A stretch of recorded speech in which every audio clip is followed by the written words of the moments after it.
What's life like inside the world's biggest prison? To find out, you don't have to commit any crime, you just have to be born in Gaza.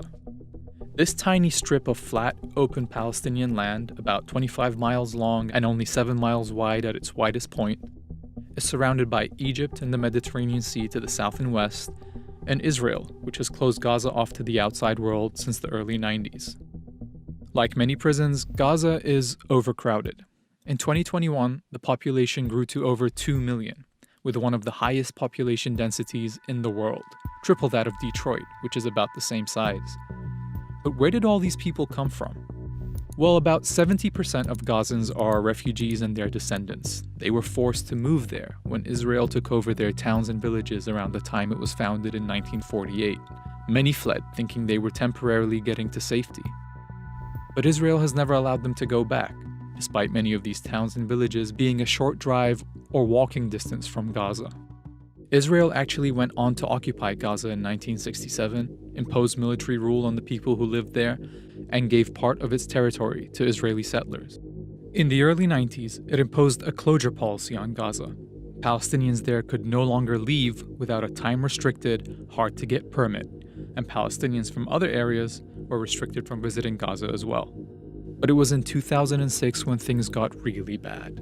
Israel had pulled its soldiers and settlers out of Gaza the year before, while still controlling the borders, the airspace, and the economy. The Palestinian group Hamas, which has a military wing that fights the Israeli occupation, won Palestinian elections and took over Gaza. In response, Israel took its policies to the next level.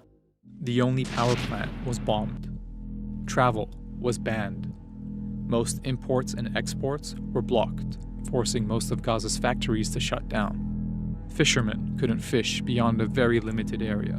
Supplies of fuel and electricity were reduced so much that people converted their cars to run on cooking oil. Even medical supplies were restricted. The Israeli government decided how much food would be let in by calculating how many calories everyone in Gaza would get. As a government advisor at the time said, "The idea is to put the Palestinians on a diet, but not make them die of hunger." These policies crushed Gaza's economy.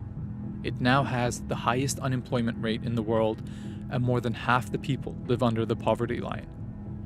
Even materials to build infrastructure like sewage treatment plants have been held back, so raw sewage is pumped into the sea.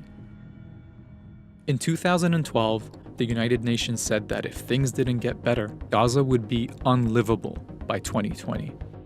Instead, things got even worse. There have been several major military assaults by Israel on Gaza. Israel says the goal of these assaults is to limit Hamas's ability to fight. Thousands of civilians have been killed, and tens of thousands of homes destroyed in these assaults. Israeli officials call it mowing the lawn. But even when the assaults stop, supplies to rebuild are often prevented by Israel from entering the territory. Meanwhile, the Egyptian government is a close ally of the Israeli government and has long helped maintain the siege. Its border with Gaza has often been closed as well. When the border does open, only a few hundred people are allowed in or out. For a while, Gazans built a tunnel economy under that border, smuggling in everything from urgently needed supplies to weapons to even fast food from Egypt. But the Egyptian government eventually flooded many of the tunnels and even destroyed one of its own border towns to cut off these supplies. About half of Gaza's population are children, meaning they've only ever known life under this blockade. They've never known a full day with electricity. They know when the bombing starts, there's nowhere for them to flee. They know that when they get older, they're probably not going to find work. They likely will not be able to leave Gaza or even meet Palestinians from other parts of their country. They know what it's like living in the world's biggest prison.